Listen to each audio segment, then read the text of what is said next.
Coefficient, biological assembly, ব্লা ব্লা ব্লা। So আমাদের mainly PDB ফরম্যাটে এই প্রথম পিডিবি ফরম্যাটটা লাগবে, এই পরেরটা না, এইটা লাগবে। সো এইটাতে আমি যদি ক্লিক করি,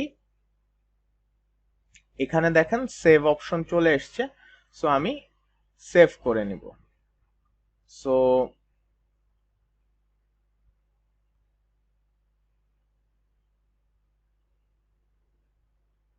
সো এইটা হচ্ছে সেভ হচ্ছে, দেখা যাক। এই যে এখানে আর একটাও হয়েছে, এটা কি সেভ হয়েছে পুরোপুরি? হ্যাঁ, এটা সেভ হয়ে গেছে। সো এইটাই। সো এই জিনিসটা এখন আমরা আমাদের যে ফোল্ডারটা আছে সেই ফোল্ডারে আমরা হচ্ছে কপি করে নেব।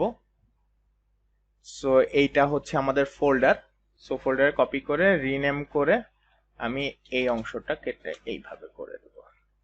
সো এইটা আমাদের পিডিবি ফাইল, এইটা আমাদের পাইথন স্ক্রিপ্ট, এইটা আমাদের হচ্ছে ফোর্স ফিল্ডের ফাইলটা, এইগুলো আমাদের এমডিপি ফাইল, এটা আমার পার্ট স্ক্রিপ্ট। প্রোটিন লিগ্যান্ড সিমুলেশনের সময় আগে এই জিনিসগুলো আমাদের দরকার। তো আমরা যারা হচ্ছে ড্রাগ ডিজাইন, ড্রাগ ডিসকভারি এই রিলেটেড কাজ করতে আগ্রহী, তাদের জন্য এই প্রোটিন লিগ্যান্ড সিমুলেশনটা দরকার, বা এইটাই হচ্ছে অ্যাকচুয়াল সিমুলেশন মানে তাদের ক্ষেত্রে। আর আমরা যারা হচ্ছে ধরেন ইমিউনিটি বা হচ্ছে কোনো ধরনের ইন্টারনাল প্রোটিনের হচ্ছে ক্যারেক্টারিস্টিক, রেসপন্স, কনফরমেশন, এগুলো হচ্ছে স্টাডি করতে আগ্রহী, তাদের ক্ষেত্রে প্রোটিন। সো এখন নর্মালি আমরা টার্মিনালে যদি যাই, আমরা টার্মিনাল একটা অংশ আছে, টার্মিনাল যদি ওপেন করি, সো এইভাবে দেখায়। সো আমরা নর্মালি হচ্ছে এলএস দিয়ে কোন কোন ফাইল আছে আমাদের, ফোল্ডার আছে আমাদের সিস্টেমে, সেটা দেখতে পারি। দেন আমরা এই সিডি ফাইলস মানে এই ফাইলসে যাব, CD for change directory, and then files, then হচ্ছে আমাদের এখানে আমাদের ফোল্ডার নাম PL4, সো সিডি PL4, দেন হচ্ছে এখানে যে ফাইলগুলো আছে এখানে আমরা সেই ফাইলগুলো দেখতে পারতেছি। এইটা একটা ওয়ে, এইটা হচ্ছে ম্যানুয়াল বা হচ্ছে একটু লেন্দি ওয়ে।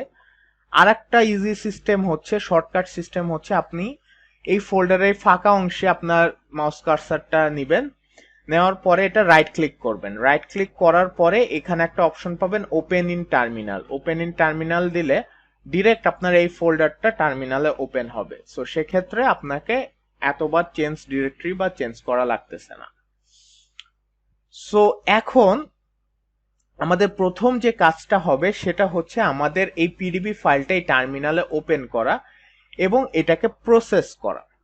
সো কিভাবে প্রসেস করব সেটা একটু দেখে নেই, বা কিভাবে ওপেন করব। সো ওপেন করার জন্য ভিআই এই কমান্ডটা লিখবো, ভিআই ফর ভিউ, দেন হচ্ছে 4lsx ডট পিডিবি, পুরো ফাইলটার নাম লিখবো এন্ড এন্টার দিব। দেখেন আমি একটু ফুল স্ক্রিন করে দিই, আমাদের পুরো ফাইলটা চলে এসছে। সো আমি যদি হচ্ছে নিচে যেতে থাকি, ফাইলের বেশ কিছু ইনফরমেশন, বাট মেইন স্ট্রাকচার ফাইলটা শুরু হয়েছে কোথা থেকে সেটা একটু দেখাই দিই।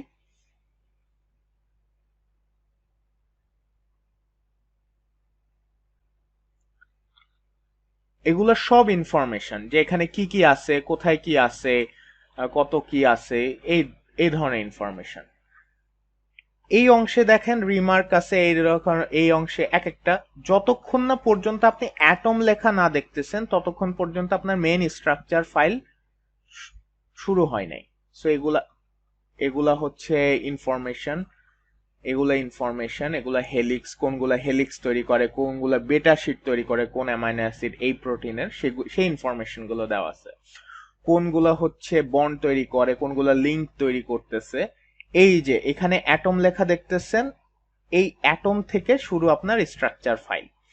এখন আমি একটু এই অ্যাটমে করি। সো এইটা হচ্ছে আপনার অ্যাটম, অর্থাৎ বোঝাচ্ছে যে আপনার অ্যামাইনো অ্যাসিড যে অ্যাটম গুলো দিয়ে তৈরি হয় সেই অ্যাটম।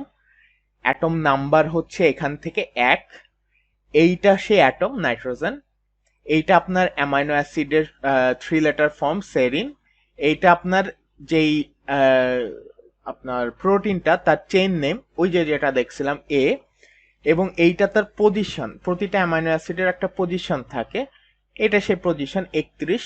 আর এই জিনিসগুলোকে বলা হয় গ্রিড, অর্থাৎ সে কোন মানে তার তার হচ্ছে X Y and Z axis, Z অ্যাক্সিসে কোন অ্যাঙ্গেলে বা কোন গ্রিডে আছে। সো এইগুলা হচ্ছে জাস্ট, এইটা হচ্ছে একটা, তারপরেরটা হচ্ছে এইটা, তারপরেরটা হচ্ছে এইটা, এবং পরের গুলো হচ্ছে এরই এক্সটেনশন ভার্সন, অর্থাৎ এই অ্যাটমের এক্সটেন্ডেড ভার্সন হচ্ছে এই অংশটা, অর্থাৎ এই পরের লাইনটা। দেখেন প্রতিটার ক্ষেত্রে রিপিট আছে। তো আমরা হচ্ছে অ্যাটম কারেকশন করব, তখন হচ্ছে এই জিনিসগুলো আমরা মানে এই জিনিসগুলো অটোমেটিক ঠিক হয়ে যাবে। সো এখন কিভাবে আমরা এগুলা ডিলিট করতে পারি? সো ডিলিট করার জন্য আমরা একেবারে উপরে চলে যাই।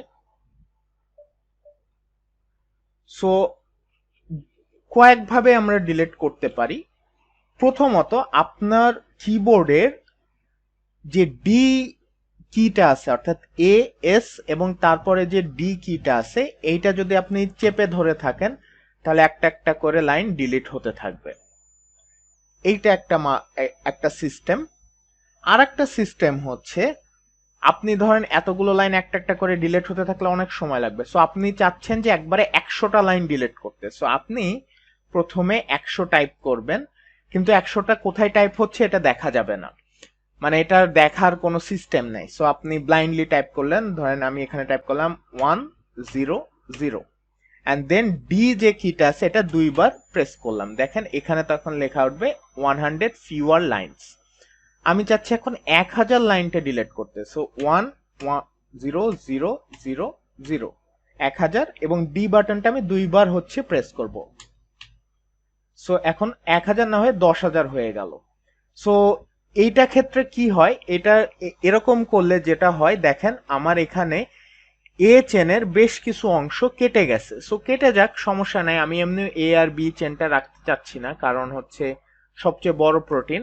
সো যেহেতু এটা অনলাইন সেশন, সো সেক্ষেত্রে বড় প্রোটিন গুলো থাকলে যে সমস্যাটা হবে, এটা সময়টা বেশি নেবে, কারণ আমি ভার্চুয়াল বক্সে কাজ করতেছি, কিন্তু প্রসেস একই। সো এরকম পর্যায়ে যদি এরকম ভুল হয়ে যায় আপনাদের, যে এরকম আপনারা 1000 লাইন করতে গেছিলেন, আমার মতন 10,000 করে ফেলছেন এবং আপনার একটা প্রোটিনের একটা অংশ কেটে গেছে, সো আপনারা কিভাবে এইটাকে হচ্ছে রিভার্ট করবেন? সো এটার জন্য খুব ইজি ওয়ে হচ্ছে আপনার টার্মিনালটাকে ক্লোজ করে দিবেন, একটা ওয়ার্নিং আসবে, ক্লোজ টার্মিনাল করে দিবেন, দেন আবার সেম ওয়েতে টার্মিনালটা আপনি ওপেন করবেন। ওপেন করার পরে আপনি আবার লিখবেন ভিআই, মানে আপনার ভিআই লিখে আপনার যে স্ট্রাকচার ফাইলের নাম। সো এখানে একটা ওয়ার্নিং নোটিফিকেশন আসবে, যেখানে just press enter or type command to continue. So আপনি জাস্ট এন্টার দিলে দেখেন আমি যা ডিলিট করছিলাম কিচ্ছু ডিলিট হয়নি, আবার শুরু থেকে আছে। সো এখন আমি 1000টা ডিলিট করতে যাচ্ছি, এখন 1000টা লাইন ডিলিট হয়েছে। সো এইভাবে ডিলিট করার পরে ধরেন আমি হচ্ছে 2000 ডিলিট করতে যাচ্ছি, সো আবারও এরকম হয়ে গেল। সো হোক, সমস্যা নেই। সো এইভাবে ডিলিট করার পরে এই যে ক্লিন করতেছে, এই জিনিসটাকে বলা হয় পিডিবি ফাইল ক্লিনিং। সো আমি হচ্ছে এইভাবে ডিলিট করে দিব। সো আমি হচ্ছে ডিলিট করতেছি।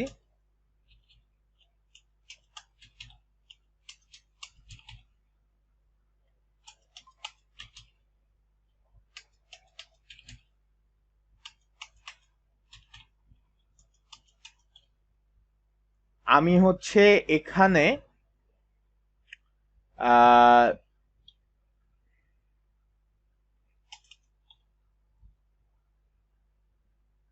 এই ডি ফাইলটা রাখতে চাচ্ছি, আর বিএলডি, এখন বিএলডি বা লিগ্যান্ড আমার ফাইলে কিভাবে চিনবো। সো ওইটা চেনার জন্য আমি এই ডি চেনটা রাখতে চাচ্ছি এবং এর সাথে আমি একটা লিগ্যান্ড রাখতে চাচ্ছি। সো দেখেন এইখানে হচ্ছে এগুলা ছিল হচ্ছে অ্যাটম, কিন্তু এই ন্যাগ আমরা দেখে এসেছি এগুলা স্মল মলিকিউলের মধ্যে পড়তেছে। সো এগুলার ক্ষেত্রে হয়ে গেছে হেট এটিএম বা হেটেরো অ্যাটম। সো আপনার লিগ্যান্ড হেটেরো অ্যাটম হিসেবে থাকবে এবং খুব ছোট আকারে থাকবে। সো আমরা হচ্ছে একটু আস্তে যাব। এখানে দেখেন অনেক ধরনের, মানে এগুলার সব হচ্ছে ওই ক্রিস্টালোগ্রাফির সময় এগুলো চলে এসছে, কিন্তু আমাদের এক্সাক্ট যেটা হচ্ছে এই প্রোটিনের লিগ্যান্ড সেটাই আমরা রাখবো, বাকি অন্যান্য যে মলিকিউল আছে ওগুলো আমরা রাখবো না, কারণ ওগুলা থাকলে আমাদের যেই সিমুলেশনটা হবে সেইটাতে সমস্যা করবে। সো